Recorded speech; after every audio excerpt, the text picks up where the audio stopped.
The crisp autumn air did little to cool the heat rising within me. 65 years I'd walked this earth, and in all that time I'd never felt so utterly invisible. The occasion?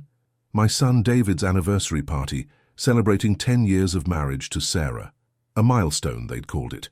And here I was, an unwanted guest at my own son's celebration. The sprawling backyard of their suburban home was a tableau of forced cheer. Fairy lights twinkled in the darkening sky, reflecting off the polished surfaces of expensive champagne flutes. Laughter, a little too loud, a little too strained, echoed around the manicured lawn.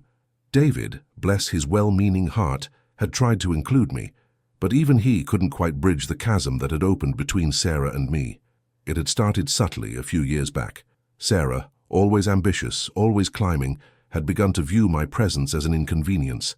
My visits became shorter, my invitations less frequent. David, caught between his wife and his father, offered weak smiles and platitudes. "She's just busy, Dad," he'd say. "You know how demanding her work is." But I knew. I saw the way her eyes flickered over me when I entered a room, the tight set of her jaw. It wasn't just busy. It was an active, simmering resentment. And tonight, at this glittering display of their perfect life, it had finally boiled over. I'd cornered David by the bar, wanting to offer him my congratulations, perhaps a quiet word of fatherly advice, the kind you dispense at such milestones.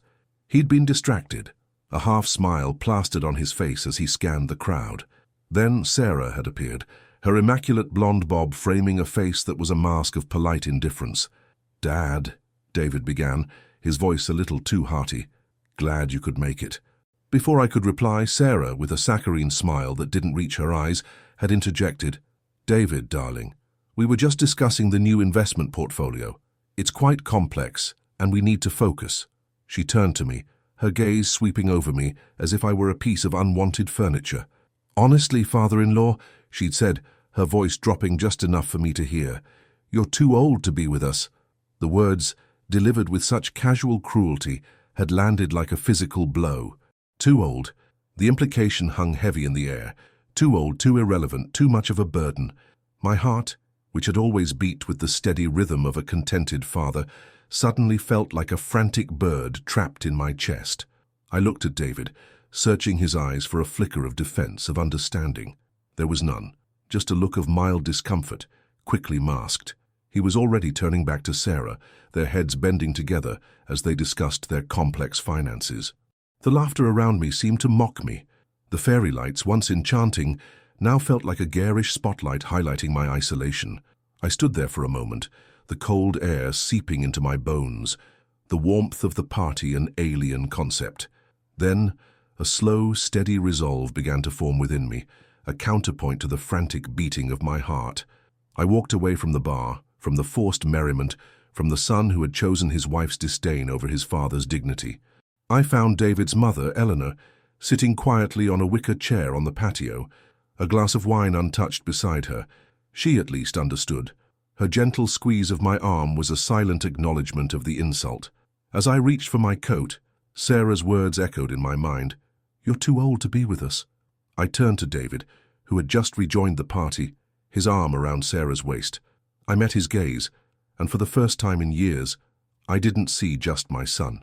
I saw a man who had allowed his life to be dictated by his wife's insecurities and ambitions. "David," I said, my voice surprisingly steady, "you're right. I am too old to be with you." I let my gaze drift to Sarah, who was watching with a smug satisfaction. "But I'm not too old to enjoy life without my money." I didn't wait for a response. I walked out of the fairy-lit garden into the cool, clear night, the unspoken words hanging heavy between us. My money. The money I had worked my entire life to earn, the money that had afforded them this life, this party, this very house.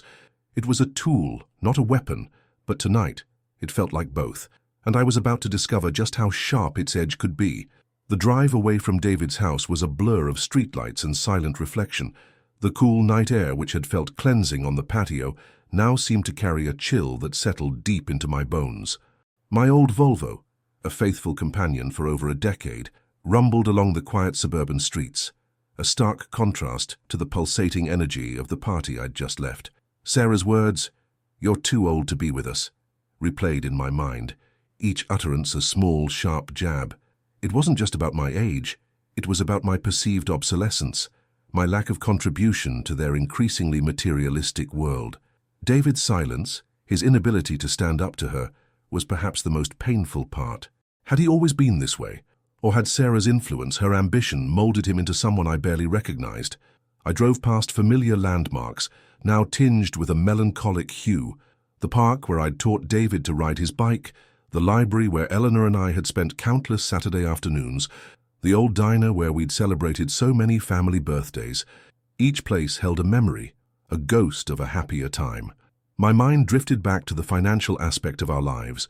So I had built my company from the ground up, a small engineering firm that, through hard work and a little bit of luck, had become quite successful. I'd always believed in providing for my family, in ensuring they had opportunities I never had. David had been the beneficiary of that, of course. College tuition, a down payment on their first home, even substantial seed money for his current ventures, all funded by my labor. And Sarah, always quick to embrace the lifestyle my money afforded, had never once questioned its source. But now it seemed I was too old to be a part of their lives, too old to offer advice, too old to even be present. And if my presence was an inconvenience, then perhaps my financial support was no longer welcome either. The thought, initially born of anger and hurt, began to solidify into a plan, a quiet, decisive plan. I pulled into my own driveway, the familiar silhouette of my comfortable, if slightly dated house greeting me. It was a home filled with the echoes of a life well lived, a life I had built with Eleanor, a life that now felt a little too empty without her. She had passed away 5 years ago, leaving a void that no amount of money could fill. Perhaps, I mused, her absence was another reason Sarah found me so inconvenient, a reminder of a past she couldn't control. Inside, the house was quiet, orderly, a testament to Eleanor's meticulous nature. I walked through the rooms, touching the worn armrest of her favorite chair, running my hand over the polished surface of the piano she used to play. Each object whispered a story, a memory of warmth, of laughter, of love. I made myself a cup of tea, the simple ritual grounding me. I sat at the kitchen table, the same table where I'd helped David with his homework, where Eleanor and I had planned our vacations, where we'd shared so many quiet evenings. "You're too old to be with us." The words still stung, but they no longer held the power to crush me. Instead, they had ignited a spark of something new, a desire for autonomy, for a life lived on my own terms, free from the subtle but persistent judgment of my daughter-in-law. I spent the next few days in a state of quiet introspection. I reviewed my finances, not with the eye of a worried retiree, but with the perspective of a man who had decided to reclaim his independence. I looked at my investments, my savings, my assets. It was a substantial sum, enough to live comfortably, even luxuriously, for the rest of my days. And it was mine, earned through decades of effort. I contacted my lawyer, Mr. Henderson, a man I'd known for years, a man who understood the value of discretion. We met at his office, a place of polished mahogany and hushed tones. I laid out my intentions clearly and concisely. I wanted to make changes to my will, to reallocate certain assets, to establish new trusts. "Are you sure about this, Arthur?" Mr. Henderson asked, his brow furrowed slightly. "It's a significant shift." "I'm sure, Arthur," I replied, meeting his gaze. "I've realized that sometimes the most valuable thing you can give people is the space to live their own lives and the freedom to make their own choices. And sometimes that means allowing them to do so without your financial presence." He nodded, understanding dawning in his eyes. We spent hours poring over documents, discussing strategies. It wasn't about punishment, I explained. It was about independence. My independence. As I left Mr.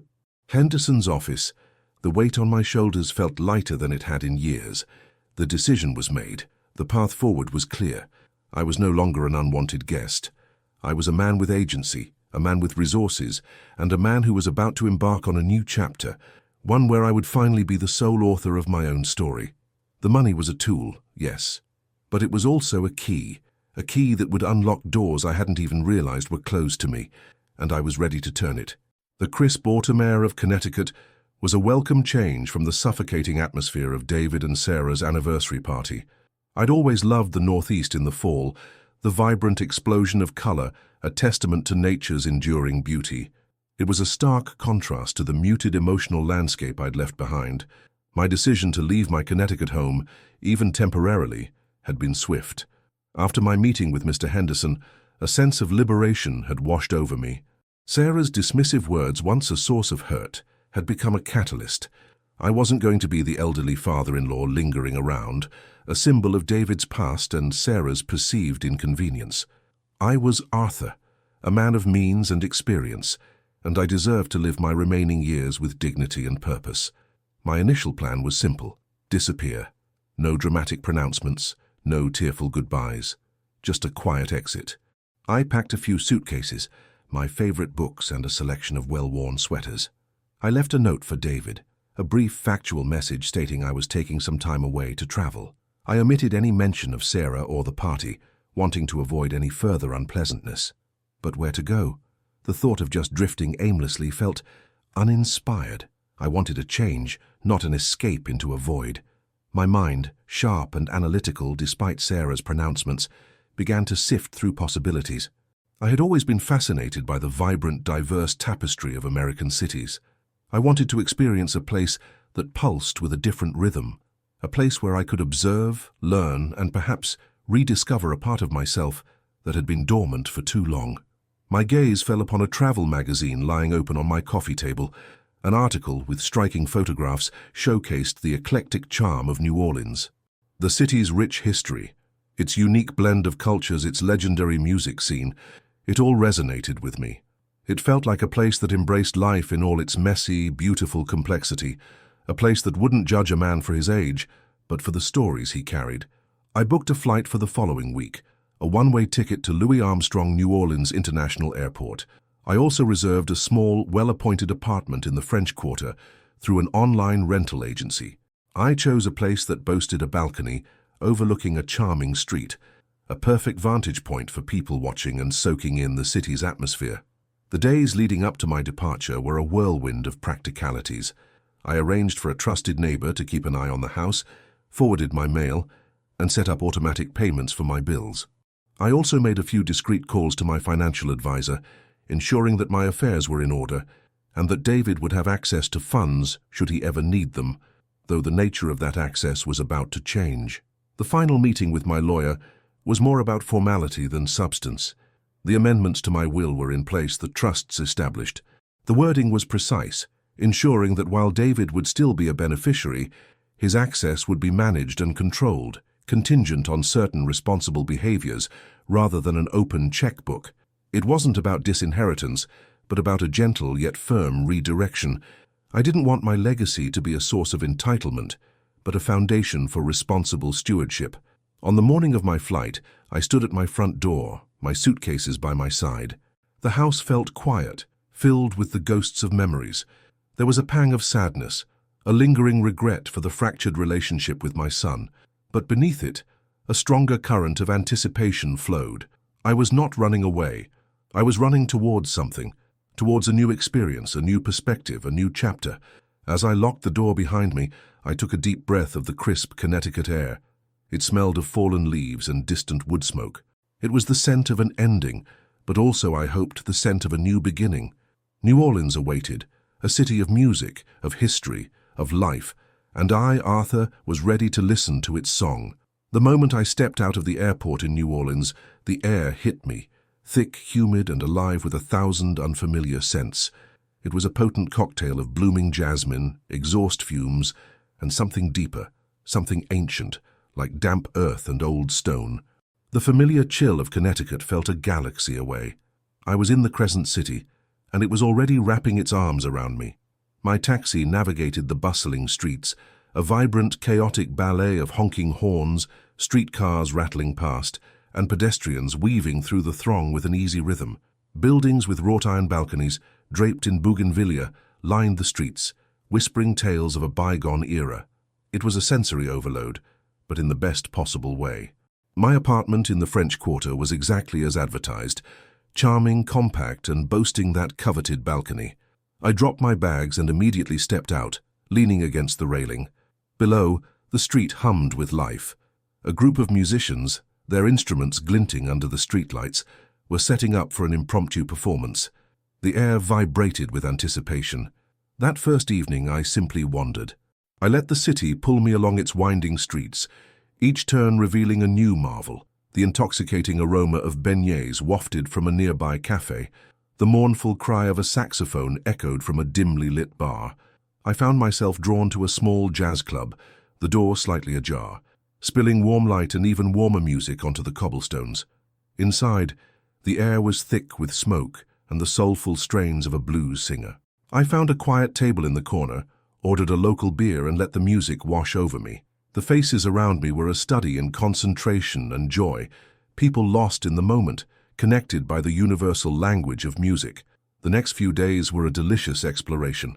I visited Jackson Square, mesmerized by the street artists and fortune-tellers. I took a steamboat cruise on the Mississippi, the lazy current carrying me past lush landscapes and historic plantations, a poignant reminder of the city's complex past. I indulged in the local cuisine, gumbo, jambalaya, crawfish étouffée, each dish a burst of flavor, a testament to the city's culinary heritage. I made a conscious effort to engage, to observe. I struck up conversations with shopkeepers, with waiters, with fellow patrons in the cafes. I learned about the city's unique traditions, its vibrant festivals, its resilient spirit. People here seemed to live in the present, their faces etched with a history that was palpable, yet their eyes focused on the immediate joy of the moment. There was an authenticity here, a lack of pretense that I found incredibly refreshing. One afternoon, while exploring a quiet street lined with colorful Creole cottages, I stumbled upon a small art gallery. Inside, the walls were adorned with paintings depicting scenes of New Orleans life, street musicians, bustling markets, quiet courtyards. The artist, a woman named Camille, with paint smudges on her apron and a sparkle in her eye, was present, chatting with a customer. Intrigued, I lingered, admiring a particularly evocative painting of a second-line parade. Camille noticed my interest and approached me with a warm smile. "It captures the spirit, doesn't it?" she said, her voice carrying a gentle southern lilt. We fell into conversation. I found myself sharing cautiously at first about my journey, about seeking a new perspective.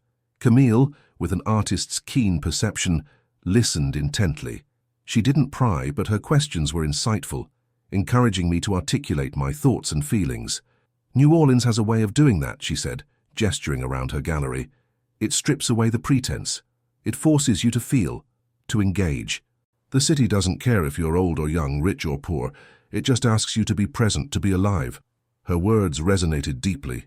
She spoke of the city's resilience, how it had weathered countless storms, both literal and figurative, and always emerged with its spirit intact, its music playing. It was a powerful metaphor for my own situation. As I left Camille's gallery, a sense of peace settled over me. This city, with its vibrant chaos and its soulful undercurrent, was exactly what I needed. It wasn't a place of judgment, but a place of experience. The money I had, the changes I had made to my will, they felt less like a statement and more like the necessary steps to arrive here, to this moment, to this life. I was no longer just observing. I was beginning to participate. The rhythms of the Crescent City were starting to sync with my own. The days in New Orleans began to blend into a comfortable rhythm, a stark contrast to the jarring dissonance of my previous life. Mornings were for quiet contemplation on my balcony, a cup of strong coffee in hand, watching the city awaken. Afternoons were for exploration, for delving deeper into the neighborhoods, for seeking out hidden courtyards and local haunts. Evenings were for the music, for the soulful melodies that seemed to weave themselves into the very fabric of the city. I found myself drawn to a small community center in the Treme neighborhood, a place known for its deep musical roots. It wasn't a tourist attraction. It was a living, breathing hub where locals gathered to practice, to teach, and to share their passion for music. One afternoon, I saw a sign for a senior storytelling circle. The idea intrigued me. It was a chance to share my own stories and, more importantly, to listen to the stories of others who had lived rich, full lives. The circle met twice a week, in a small sun-drenched room filled with comfortable chairs and the scent of old books. The facilitator, a warm, effervescent woman named Beatrice, had a gift for making everyone feel at ease. There were about a dozen of us, a diverse group of individuals, each with their own unique journey. My first time speaking, I was hesitant. I talked about my early career, the struggles of starting my own business, the satisfaction of building something from nothing. I avoided any mention of David or Sarah, focusing on the universal themes of hard work, perseverance, and the occasional moments of doubt and triumph. The other members listened with genuine interest, nodding in understanding, their eyes reflecting shared experiences. One woman, Martha, a retired schoolteacher with a mischievous glint in her eye, shared stories of her classroom antics. A gentleman named Robert, a former stevedore, spoke of his days on the docks, the camaraderie, the sheer physical labor. Each story, no matter how seemingly small, was a thread in the rich tapestry of human experience. As I listened, I realized something profound. My wealth, my status, my past hurts, they all faded into the background when I was in this room. Here, I was simply Arthur, a man with stories to tell and a willingness to listen. It was a powerful antidote to the feeling of irrelevance that Sarah had tried to impose. One day, Beatrice announced a new initiative, a project to document the oral histories of the Treme community, preserving its rich legacy for future generations. Volunteers were needed to conduct interviews, to transcribe stories to help organize the archives. A spark ignited within me. This was it. This was more than just a hobby. It was a purpose. My business acumen, my organizational skills, my ability to connect with people, all of it could be put to use here. It wasn't about managing finances. It was about managing a project, about preserving memories. I volunteered immediately. Beatrice welcomed me with open arms, her enthusiasm infectious. She explained the scope of the project, the challenges, and the immense rewards. I was assigned to conduct interviews with some of the elder residents, individuals who had witnessed decades of Treme's history unfold. My first interview was with a woman named Mrs. Dubois, a matriarch in the community, her memory sharp as a tack despite her 90 years. We sat in her cozy living room, surrounded by family photographs. I came prepared with questions, but soon found myself abandoning my notes, simply listening as she recounted tales of her childhood, of the music that filled the streets, of the struggles and triumphs of her family. Her voice, though frail, was filled with a quiet strength and an enduring love for her community. As I conducted more interviews, I felt a growing sense of connection, not just to the individuals I was speaking with, but to the city itself. I was no longer just a tourist, an observer. I was a participant, a keeper of stories. The financial resources I had were now being channeled into something tangible, something meaningful. I also discreetly reached out to my financial advisor again. This time, my instructions were different. I wanted to establish a significant donation to the Treme Community Center, earmarked specifically for the Oral History Project and for music education programs for young people. It wasn't a grand gesture for public recognition, but a quiet, purposeful investment in the soul of the city that had welcomed me. One evening, as I walked home from an interview, the sounds of jazz drifting from open windows, I felt a profound sense of contentment. Sarah's words, "You're too old to be with us," had ironically set me free. They had pushed me out of a gilded cage and into a world that offered a richness far beyond material wealth. Here in New Orleans, I was not too old. I was just getting started. The Oral History Project at the Treme Community Center was proving to be more fulfilling than I could have imagined. Each interview was a journey into a life lived fully, each story a testament to the resilience of the human spirit. I found myself looking forward to my sessions, preparing diligently and listening with an open heart. One of my assigned interviewees was a gentleman named Mr. Jean-Baptiste, a retired jazz trumpeter, whose name was spoken with reverence in local music circles. His apartment, though modest, was filled with the warmth of a life dedicated to music. Framed photographs of him playing alongside legendary musicians adorned the walls, and his trumpet, polished to a gleam, rested on a velvet stand. Our initial conversation was a little formal. Mr. Jean-Baptiste, a man of quiet dignity, spoke eloquently about his early days in the vibrant jazz scene of the 50s and 60s, the smoky clubs, the camaraderie, the constant pursuit of musical perfection. He spoke of the evolution of the music, the challenges faced by musicians, and the enduring power of jazz to transcend hardship. As we spoke, I noticed a recurring theme in his anecdotes, a deep appreciation for mentorship, for the seasoned musicians who had guided him, and for the younger generation who carried the torch forward. He spoke of the importance of passing down the tradition, of ensuring that the soulful melodies of New Orleans continued to resonate. During our third session, as I was asking about his family, his demeanor shifted slightly. He spoke fondly of his late wife, and then, with a touch of wistfulness, of his son, a talented pianist named Antoine, who had pursued a career in classical music, moving away from New Orleans years ago. "Antoine has a beautiful gift," Mr. Jean-Baptiste said, his voice tinged with pride and a hint of regret. "But sometimes I wish he'd stayed closer to home. The music here, it's in his blood, you know. He misses it, I think, even if he won't admit it." He paused, then looked directly at me, a thoughtful expression on his face. "You remind me a little of Antoine, Arthur. You have that same analytical mind, that same quiet determination, and you listen, truly listen. That's a rare gift." His words surprised me.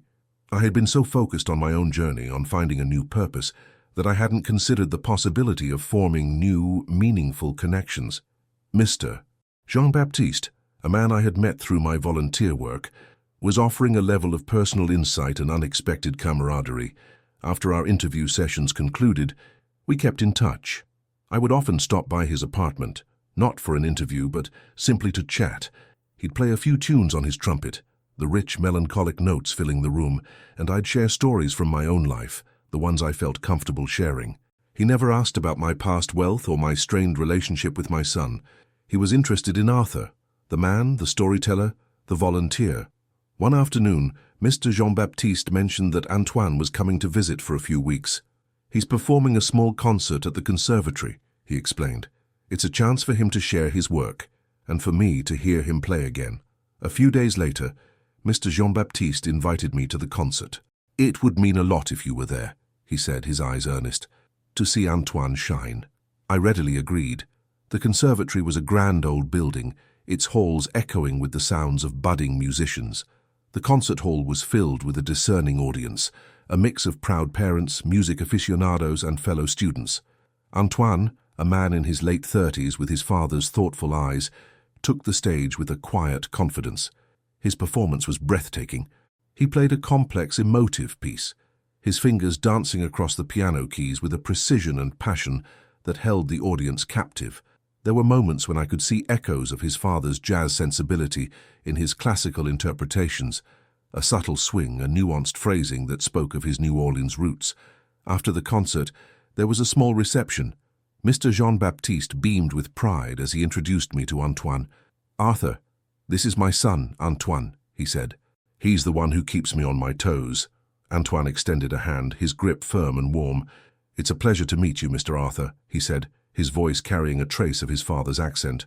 "My father has spoken of you." We chatted for a while, the conversation flowing easily. Antoine was intelligent, articulate, and possessed a quiet warmth that mirrored his father's. He spoke about his passion for music, the discipline required, and the challenges of forging his own path. He even admitted with a sheepish grin that he sometimes missed the improvisational spirit of jazz. As I was leaving, Mr. Jean-Baptiste caught my arm. "Thank you for coming, Arthur," he said, his eyes filled with gratitude. It meant a great deal to Antoine and to me. Looking at the two of them, father and son, connected by a shared love of music and a lifetime of unspoken understanding, I felt a profound sense of peace. I had come to New Orleans seeking a change, an escape. Instead, I had found something far more valuable, a sense of community, a renewed purpose, and the unexpected joy of forging new connections. The echoes of my past were fading, replaced by the vibrant rhythms of a present I was actively creating. The days in New Orleans continued to unfold with a gentle rhythm, punctuated by the warmth of new friendships and the quiet satisfaction of my volunteer work. Yet, amidst this newfound contentment, a persistent thought nagged at me. David. I hadn't spoken to him since leaving Connecticut, and while I had no desire to return to the suffocating dynamic with Sarah, a father's concern for his son was a hard thing to silence. The lawyers had ensured that David would be informed of the significant changes to my will. I'd instructed them to send him a formal notification detailing the establishment of new trusts and the reallocation of certain assets. It was done with the aim of clarity and fairness, not punitive action, but I knew it would be a shock. After weeks of deliberation, I knew I had to make the call. Not to Sarah, certainly, but to David. I wanted to speak to him directly, to explain my decisions, to try and bridge the growing chasm between us, however difficult that might be. I found a quiet spot on my balcony, the late afternoon sun casting long shadows across the street.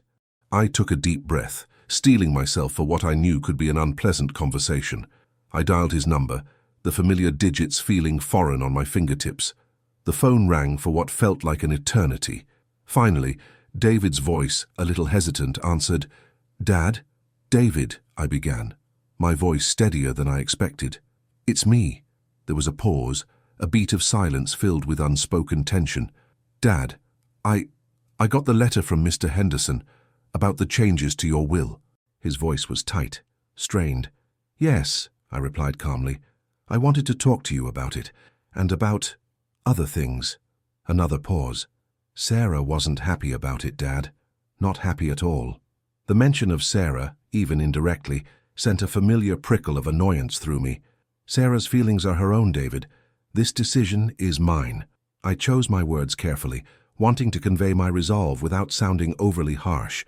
"I've been in New Orleans for a while now. It's been good for me. A change of pace, a new perspective. A change of pace, Dad, you just left without a word. And now this, it feels like—" He trailed off, struggling to articulate his thoughts. "Like what, David?" I prompted gently. Like you're punishing us," he finally said, his voice laced with hurt. The accusation stung, but I understood his perception. "I'm not punishing anyone, David. I'm living my life, the life I've earned. Sarah's words at the party, they were hurtful, David. And your silence in the face of them was even more so. I realized I couldn't continue to be a part of a situation where I felt unwelcome, where my presence was seen as a burden." I could almost hear him swallowing, gathering his thoughts. She didn't mean it like that, Dad. She was stressed. The party was a lot." "David," I said, my voice firm but not unkind, "there's a difference between stress and a fundamental lack of respect. And your agreement, your silence made me feel like I was invisible. I deserve to be treated with dignity, and that includes how my assets are managed and how my life is respected." I could hear him sigh, a deep, weary sound. "I don't know what to say, Dad. I'm caught in the middle. I understand that, son. It's a difficult position, but at some point you have to make a choice, and the choices you make have consequences." I paused, letting that sink in. "The changes to my will are not about disinheriting you. They're about ensuring that my legacy is handled responsibly, and about giving me the freedom to live my remaining years without feeling like a financial obligation." He was quiet for a long moment. "So you're not coming back?" "Not anytime soon, David. I'm finding purpose here in New Orleans. I'm volunteering, connecting with people. It's a different life, but it's a good one." I decided to share a small piece of my new world. "I'm working on an oral history project, preserving the stories of the Treme community. It's incredibly rewarding." His response was a surprise. "Treme? That's interesting, Dad. I've always been fascinated by that neighborhood." A glimmer of hope. "It is," I agreed, "and I've met some remarkable people who value connection, who value legacy in a way that goes beyond monetary terms." I was subtly contrasting it with Sarah's values. "Dad," he said, his voice softer now, "I miss you." The simple admission, so raw and honest, broke through my carefully constructed emotional armor. "I miss you too, David," I said, my voice thick with emotion. "I always will, but I can't pretend things are the same. I can't go back to being invisible." We talked for a while longer, the conversation still fraught with unspoken emotions, but there was a fragile bridge being built. We didn't resolve everything, not by a long shot. But we spoke, we listened, and for the first time in a long time I felt a flicker of hope that perhaps, just perhaps, some semblance of understanding could be found. The call was difficult, painful even, but it was necessary.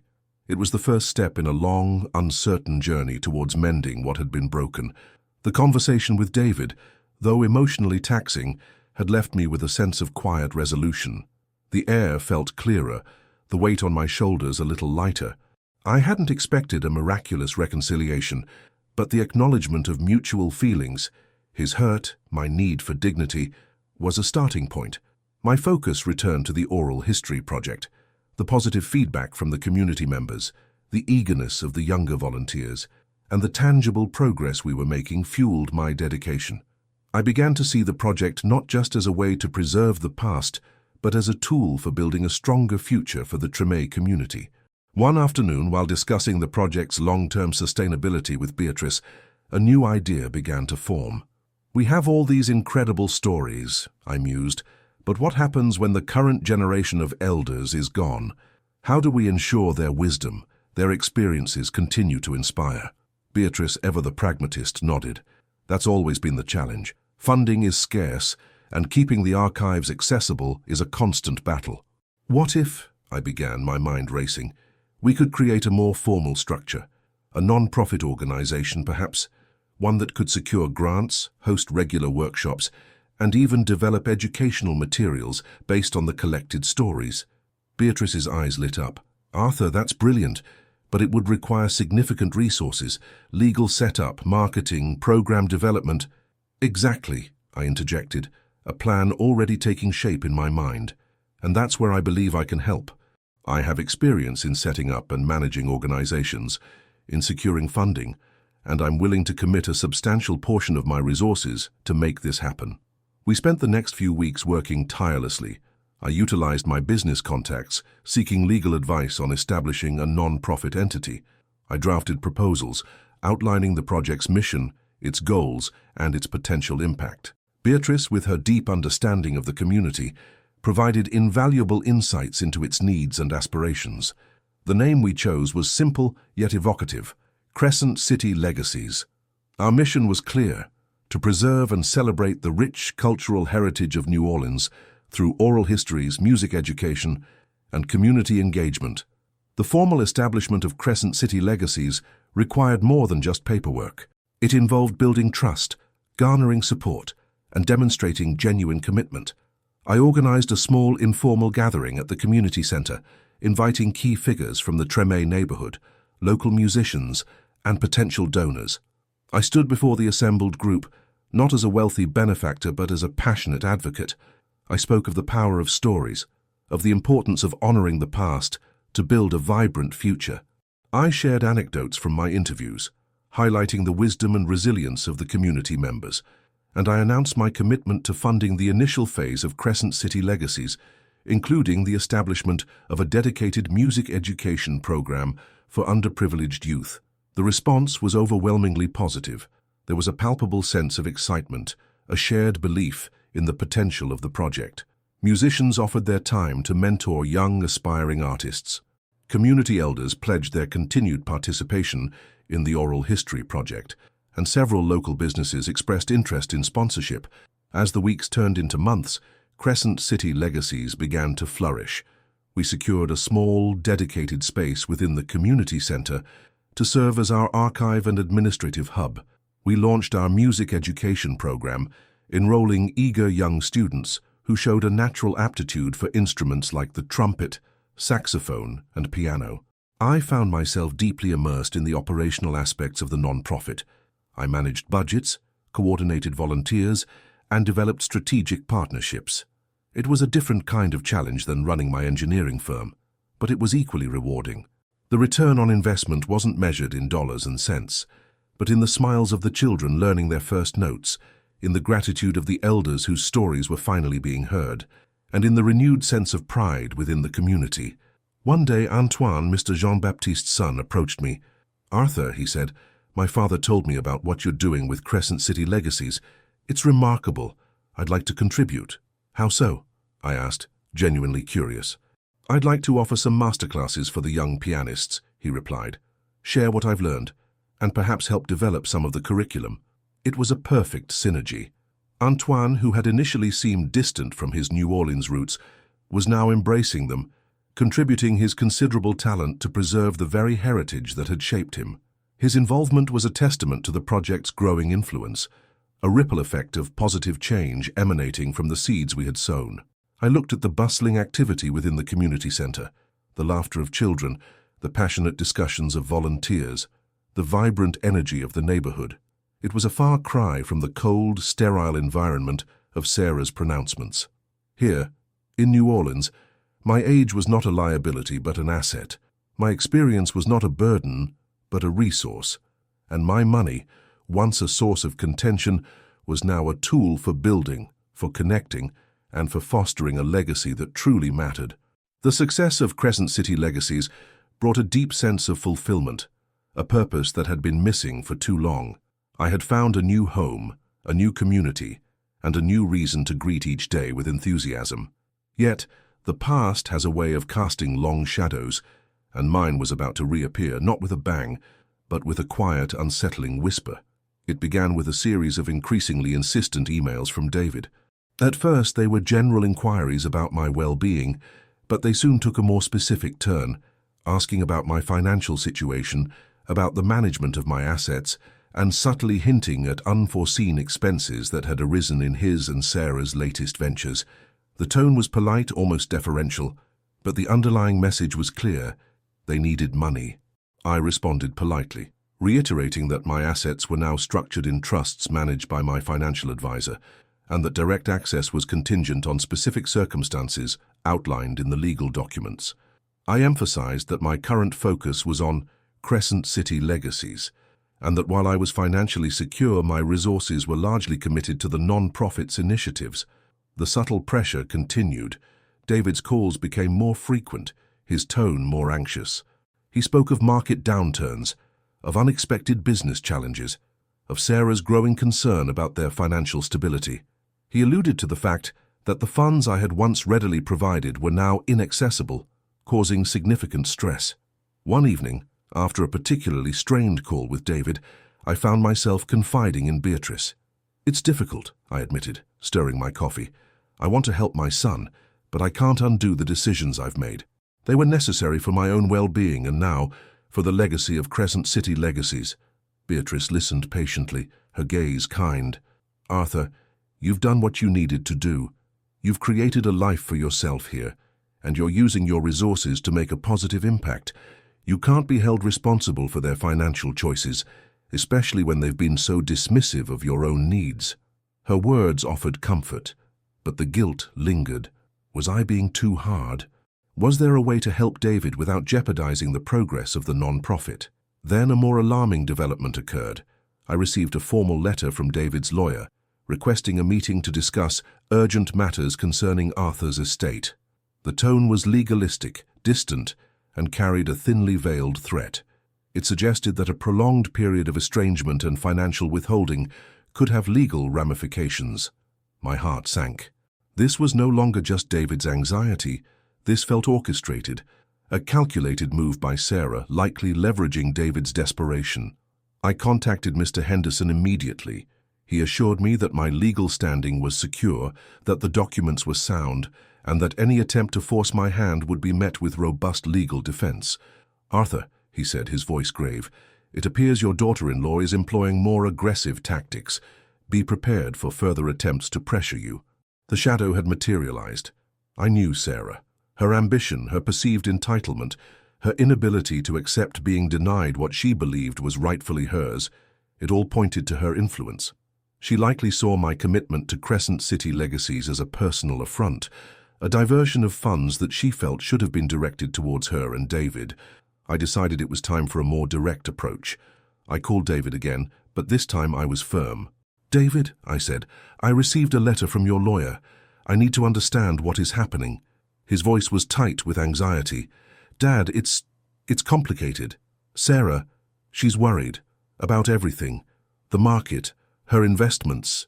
"David," I interrupted, my voice steady, "are you being pressured by Sarah? Is this her doing?" There was a long, agonizing silence, then a choked sob. I don't know what to do, Dad. She says we'll lose everything if we don't have access to your funds. She says you're being selfish."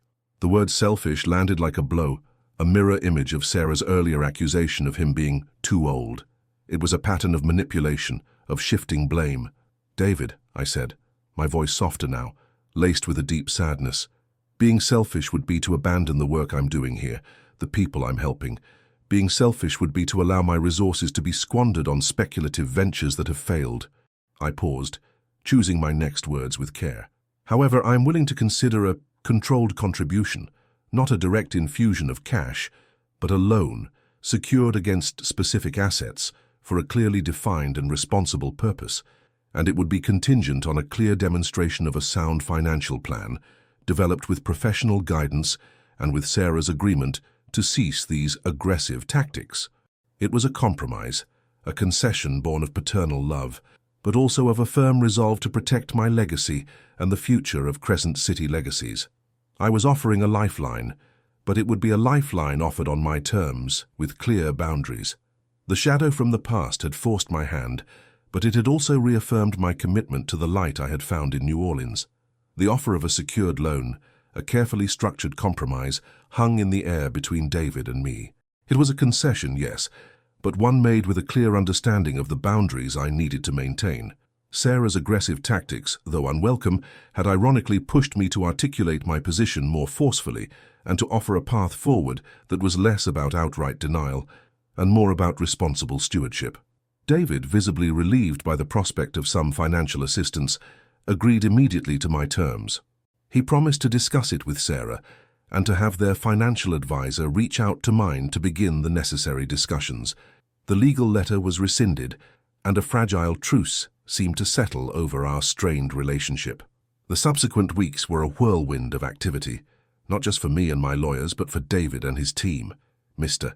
Henderson worked closely with David's financial advisor, meticulously reviewing their business plans, assessing their current financial standing, and structuring a loan agreement that was fair, transparent, and protected my assets.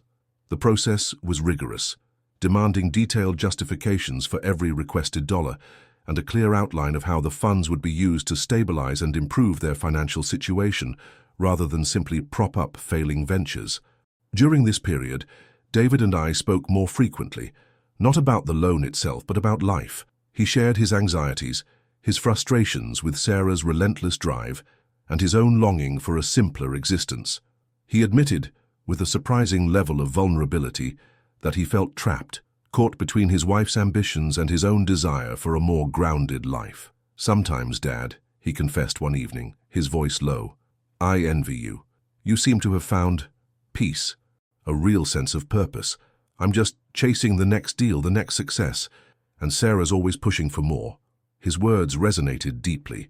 It was a subtle acknowledgement of the very thing Sarah had dismissed, that there was indeed a valuable life to be lived beyond the relentless pursuit of wealth.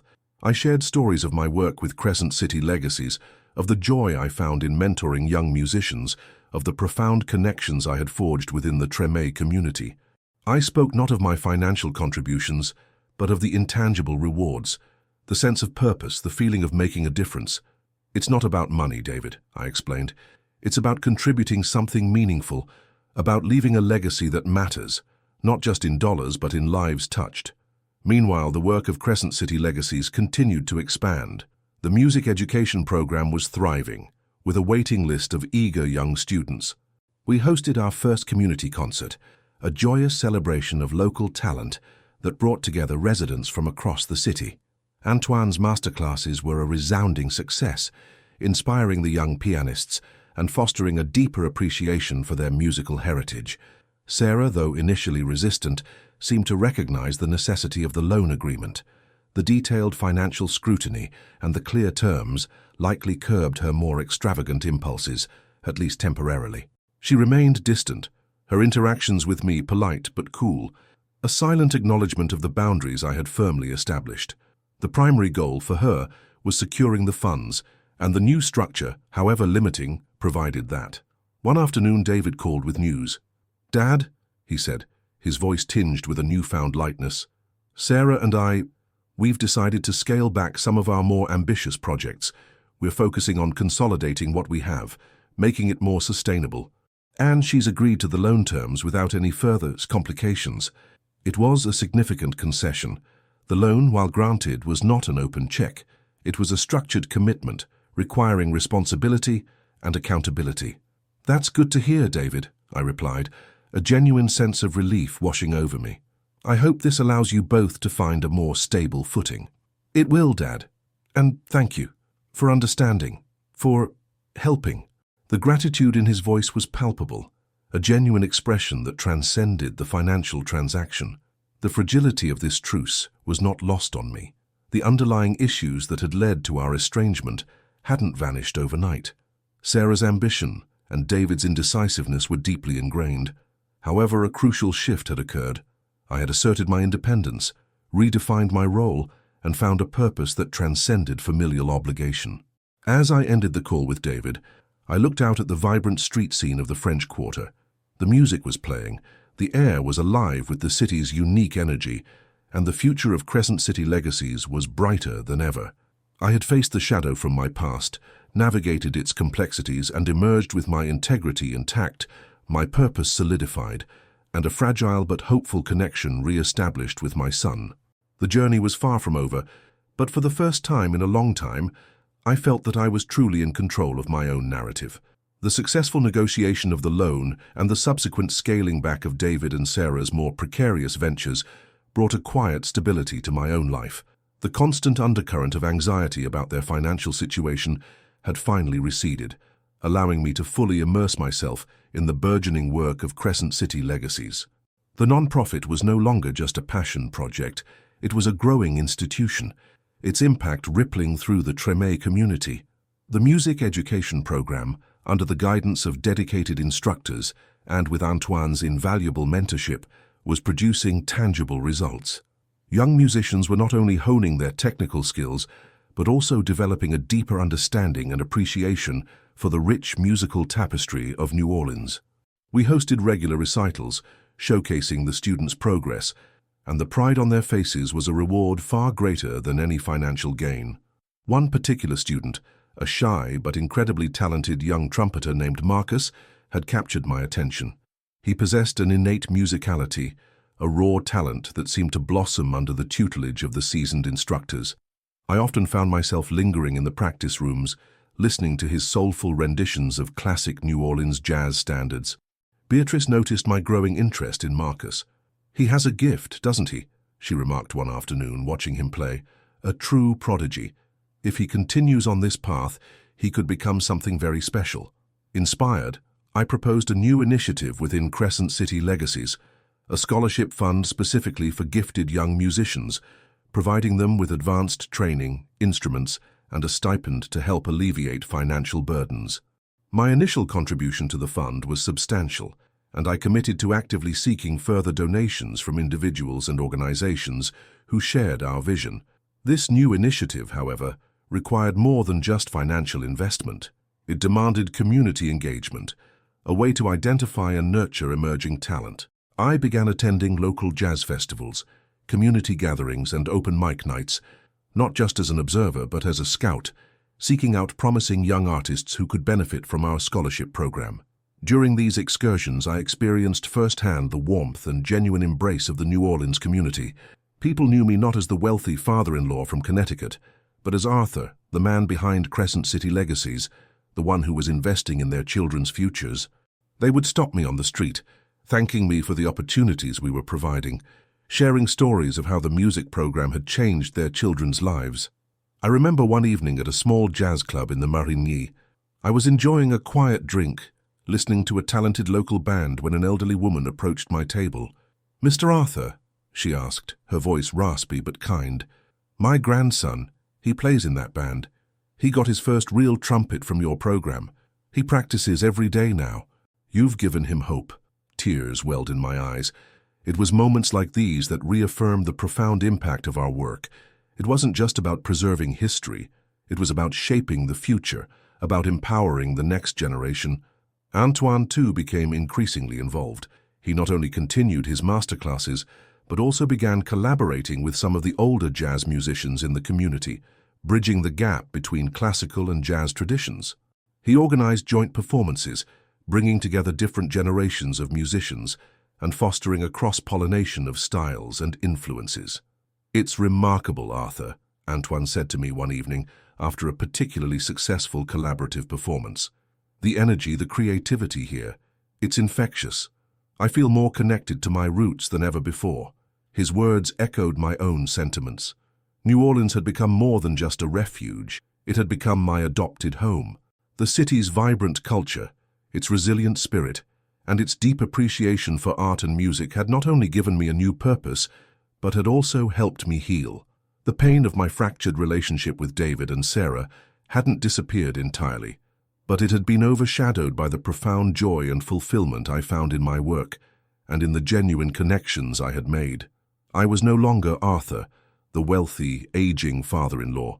I was Arthur, the advocate for Treme's music, the facilitator of dreams, the keeper of stories, and in the embrace of this remarkable community, I had finally found a place where I truly belonged. The seeds of change I had sown were blossoming, transforming not only the lives of others but my own in ways I had never anticipated. The rhythm of my life in New Orleans had become a comforting melody, a harmonious blend of purpose and contentment. Crescent City Legacies was flourishing, its impact growing with each passing month. Yet even amidst this newfound harmony, a persistent low hum of concern for David and Sarah remained. The loan agreement, while providing them with much-needed financial stability, was a constant reminder of their dependence and the precariousness of their situation.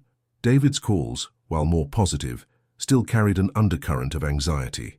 He spoke of Sarah's renewed focus on stability and responsible financial planning, but there was always an unspoken question, a subtle hope that perhaps, just perhaps, I might offer further assistance.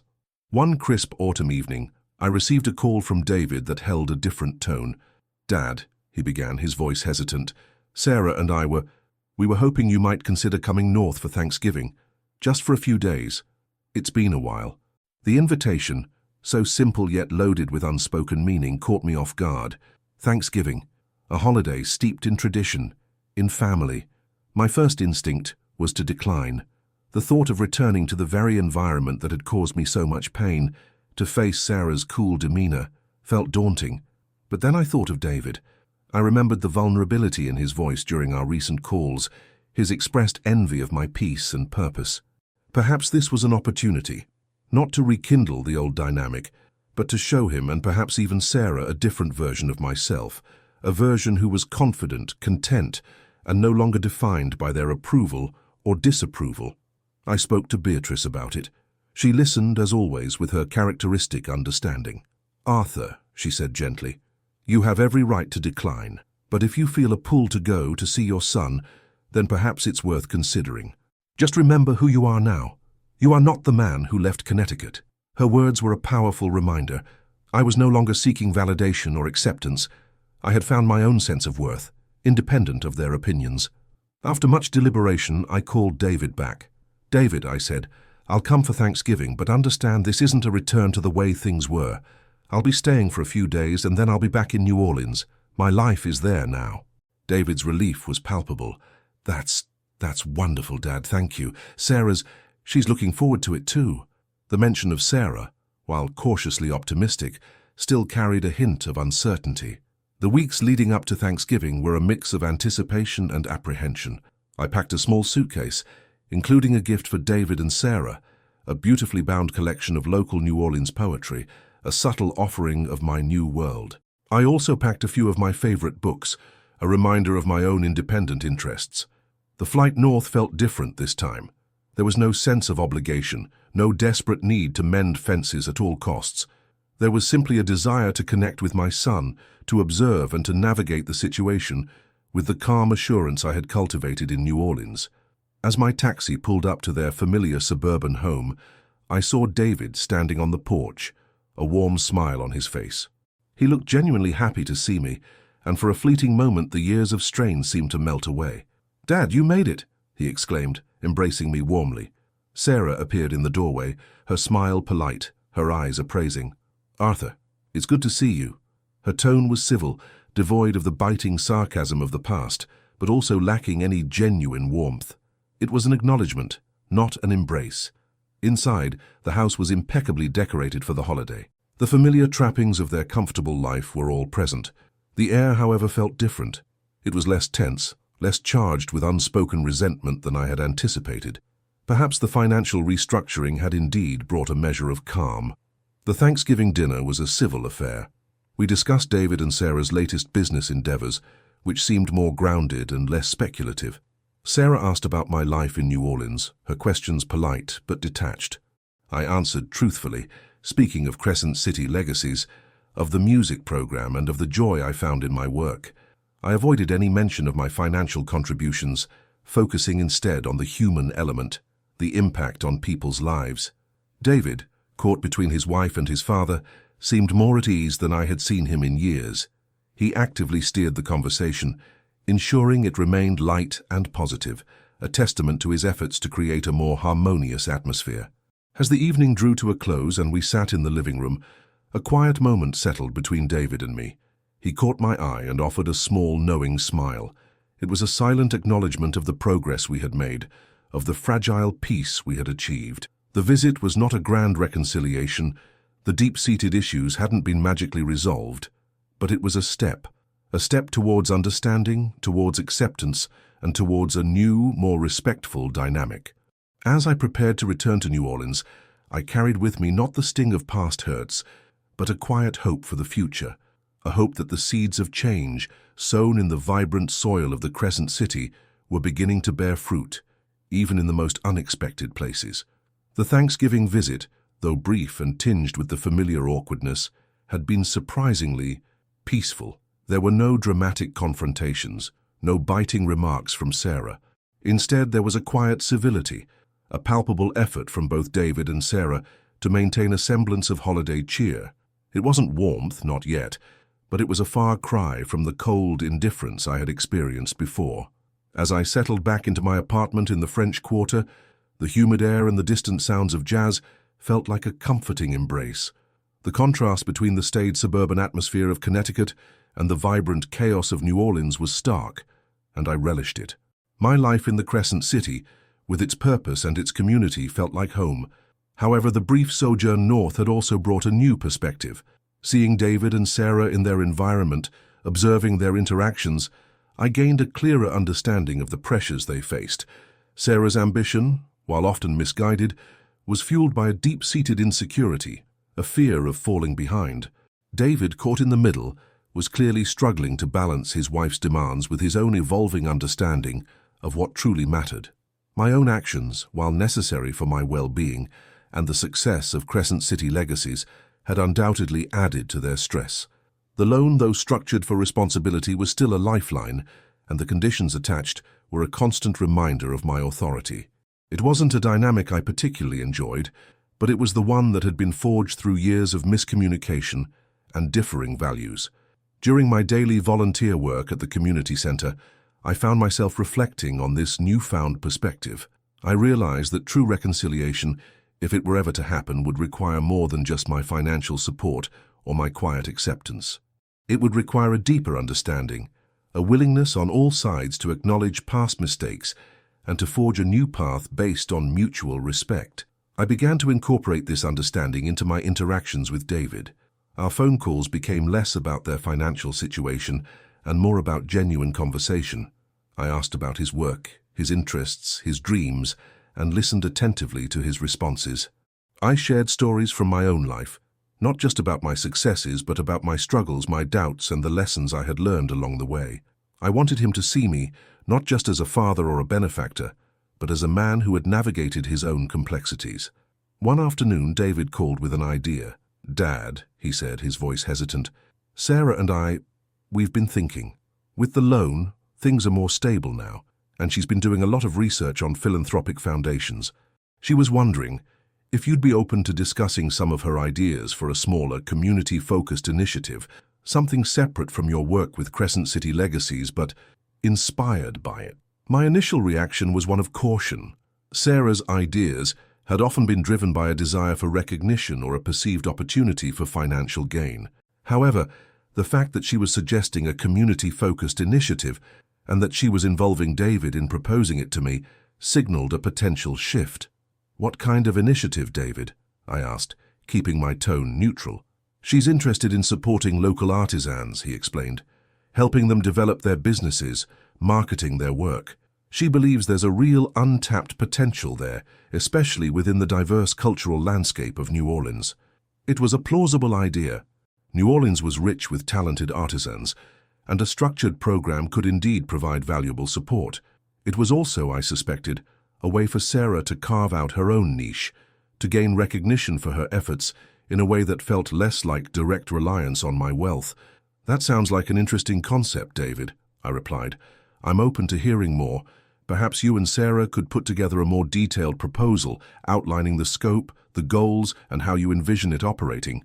And I'd be happy to offer my insights based on my experience with Crescent City Legacies." It wasn't an immediate endorsement, but it was an opening, a chance for Sarah to channel her ambition in a more constructive direction, and an opportunity for David and me to collaborate on something positive. It was a delicate dance, a step towards a new understanding, built not on the foundation of past resentments, but on the promise of shared purpose. The seeds of change were not just growing in Treme, they were beginning to sprout tentatively, even in the complex soil of my family relationships.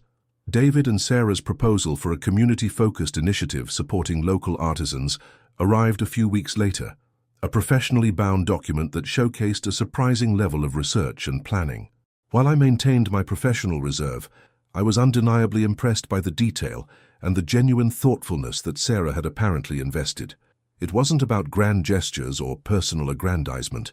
It was about creating a tangible, supportive structure for artists in New Orleans. The proposal, which they named Crescent City Creations, outlined a plan to provide mentorship, workshops on business development and marketing, and a curated online marketplace for artisans to showcase and sell their work. It also included a modest budget for initial operational costs and seed grants for selected artisans. The emphasis was on sustainability and empowering the artists to build their own successful ventures. I arranged a meeting with David and Sarah at a neutral location, a quiet cafe in the Garden District, a far cry from the opulent parties of the past. The atmosphere was cordial, devoid of the tension that had once characterized our interactions. Sarah, while still maintaining a certain reserve, seemed genuinely eager to present her ideas, her usual guarded expression softened by a hint of passion. We spent hours discussing the proposal.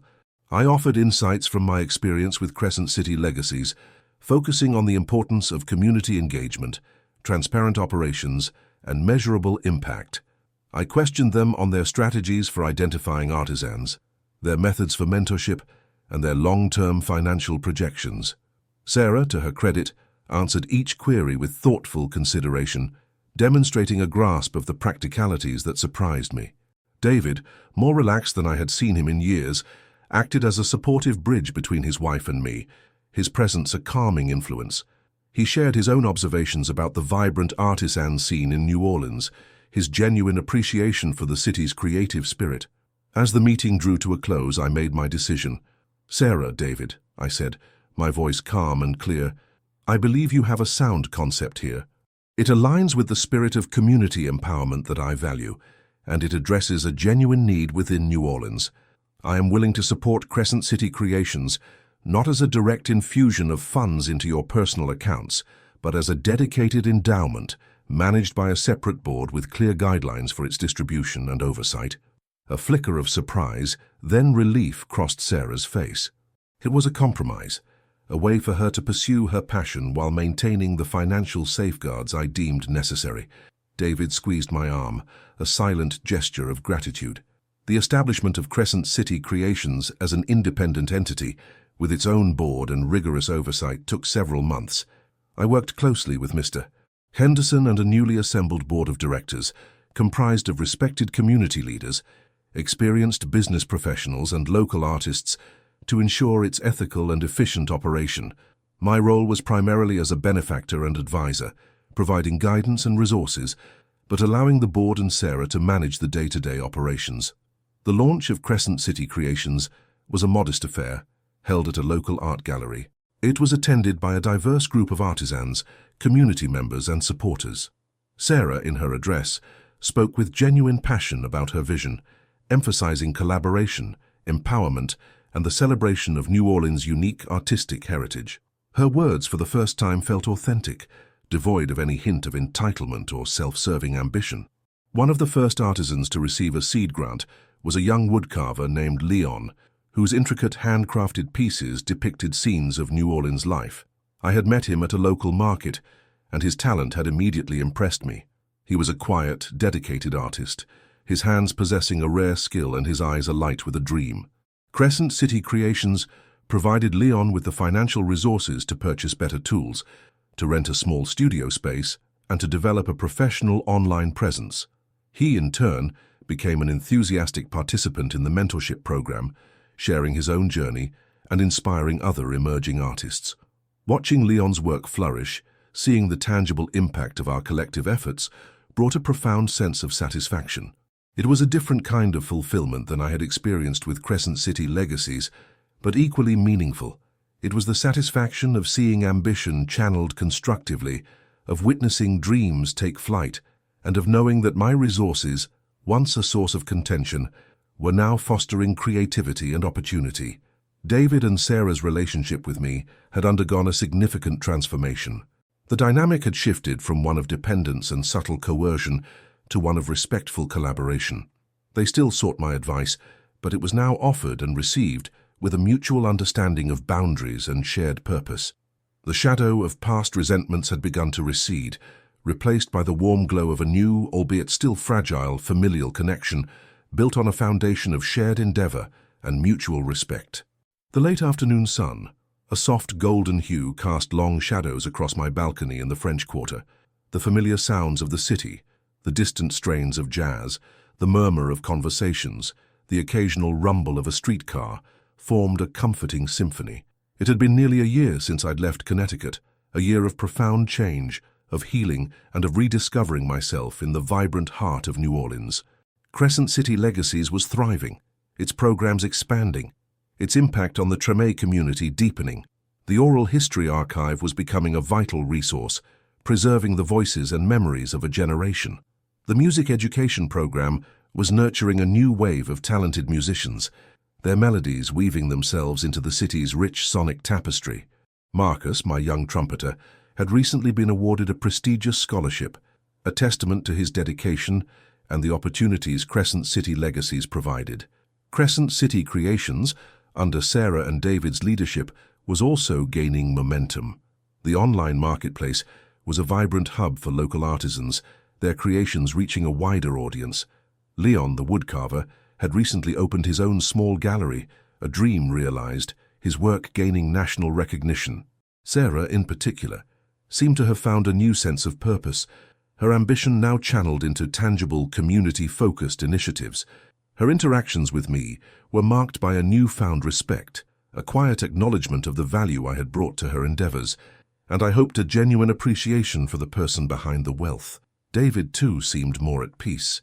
The constant pressure to achieve and acquire had eased, replaced by a quieter focus on building something sustainable, something meaningful. Our conversations were more open, more honest. We spoke not just of business, but of life, of dreams, and of the evolving complexities of family. The fragile truce had solidified into a genuine, albeit still evolving, understanding. One afternoon, David called with news that made my heart swell.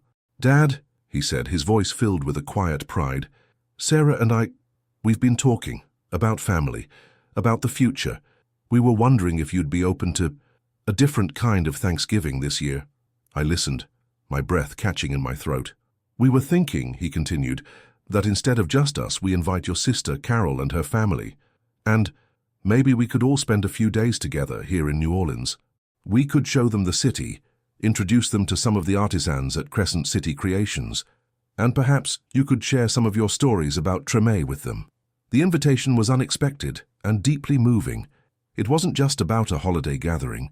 It was about inclusion, about weaving me back into the fabric of the family in a way that honored my new life, my new purpose.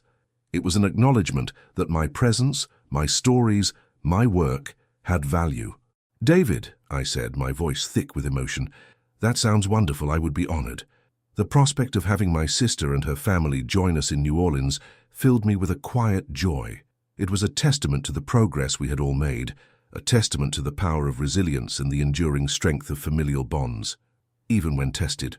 As I looked out at the bustling street below, I realized that my journey had been one of unexpected turns and profound discoveries. Sarah's initial words, "You're too old to be with us," had in a strange and ironic way been the catalyst for my liberation. They had pushed me away from a life that was suffocating me and towards a path that allowed me to truly live, to contribute. and to find a legacy that extended far beyond monetary wealth. My money, once a source of conflict and perceived obligation, had become a tool for good, for empowerment, for the preservation of culture and the nurturing of dreams. It had allowed me to build Crescent City legacies and to support the creation of Crescent City Creations, two entities that were now weaving their own threads into the rich tapestry of New Orleans. I was not too old to be with them. I was simply too alive, too purposeful, and too deeply rooted in my own unfolding story to remain tethered to a narrative that no longer served me. My legacy was not just in the financial security I had provided, but in the lives I had touched, the stories I had preserved, and the opportunities I had helped create. And in the heart of this vibrant, resilient city, my legacy was continuing to unfurl, richer and more meaningful with each passing day. The music played on, a soundtrack to a life well lived, a life embraced.